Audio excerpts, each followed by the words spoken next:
জন্য আল্লাহ হাবিব সাল্লাল্লাহু আলাইহি ওয়াসাল্লাম বলেছেন যে দুনিয়াকে ঘৃণা করার আলামত হচ্ছে প্রয়োজনে অতিরিক্ত বেশি গ্রহণ না করা। কিন্তু আজকে দেখেন আমার আজকে এতটুকু প্রয়োজন হয়ে যথেষ্ট হয় না, কিন্তু দেখছি আমার ধন সম্পদের কোনো হিসাব নেই, আমার অর্থ সম্পদের কোনো হিসাব নেই, না বিভিন্ন ব্যাংকের অ্যাকাউন্ট, বিভিন্ন ব্যাংকের সেভিংস করে জমা করে রেখেছি, সুইস ব্যাংকে জমা করে রেখেছি, এরকম অনেক অর্থ সম্পদ, অনেকে বিভিন্নভাবে অর্থ সম্পদ জমা করে রেখেছে। আসলে এত কিছু কি তার প্রয়োজন রয়েছে? না। আর সে ইন্তেকাল করলে, মৃত্যুবরণ করলে এই অর্থ সম্পদ সে তো দিয়ে দিতে পারবে না। পারবে কি? সে কখনোই অর্থ সম্পদ দিয়ে দিতে পারবে না। এই জন্য দুনিয়াকে ঘৃণা করার আলামত হচ্ছে প্রয়োজনের অতিরিক্ত বেশি গ্রহণ না করা। আর আল্লাহ তাআলা হাবিব সাল্লাল্লাহু আলাইহি ওয়াসাল্লাম বলেছেন, আল্লাহকে ভালোবাসার আলামত হচ্ছে আমি রাসূলকে ভালোবাসা, আর আমি রাসূলকে ভালোবাসার আলামত হচ্ছে কোরআনকে ভালোবাসা। ঠিক না?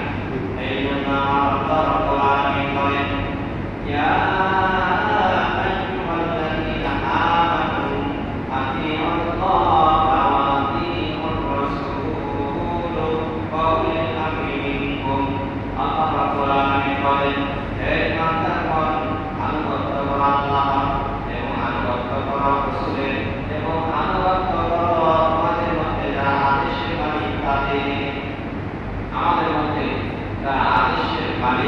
তাদের আনুগত্য করতে বলা হয়েছে। এখানে একজন চেয়ারম্যান হতে পারে, একজন এমপি হতে পারে, একজন মসজিদের সভাপতি হতে পারে, এইরকম ব্যক্তির আনুগত্য করাও পুলিশ আমলের অন্তর্ভুক্ত।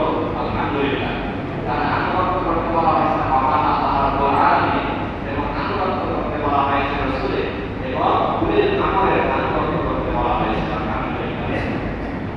শুধু তাই নয়, মহান আল্লাহ রাব্বুল আলামিন কোরআনুল কারীমের মধ্যে বলেন, লাকাদ কানা লাকুম ফি রাসূলিল্লাহি উসওয়াতুন হাসানাহ, নিশ্চয় তোমাদের জন্য রাসূল সাল্লাল্লাহু আলাইহি ওয়াসাল্লামের মধ্যে উত্তম আদর্শ রয়েছে।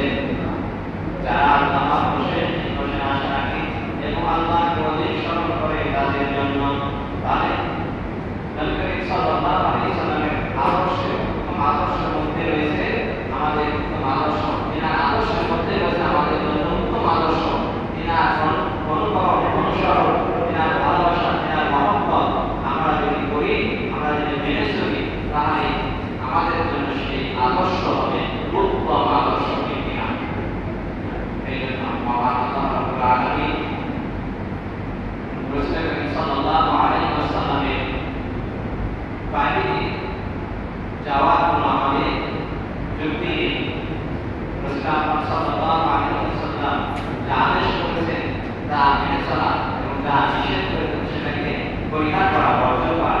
মা আল্লাহ ওয়া রাসূলু আকুলুহু ওয়া মা নাহাকুম আনহু ফান্তাহু। আমার রাসূল যা আদেশ করেছেন সেটাকে তোমরা গ্রহণ করো, আর যেটাকে নিষেধ করেছেন সেটাকে তোমরা বর্জন করো।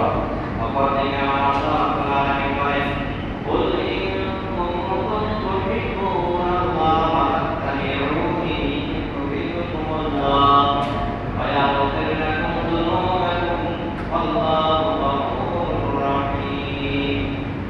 হাবিব সাল্লাল্লাহু আলাইহি ওয়াসাল্লাম, আপনি বলে দিন, তোমরা যদি আল্লাহকে ভালোবাসো তাহলে আমাকে অনুসরণ করো, আমার অনুকরণ করো, যাতে আল্লাহ তোমাদেরকে ভালোবাসে এবং তোমাদেরকে পাপ অর্জন করে দেন, তোমাদের গুনাহকে ক্ষমা করে দেন। হাবিব, আপনি বলে দিন, যদি তোমরা আমি আল্লাহ তাআলাকে পেতে চাও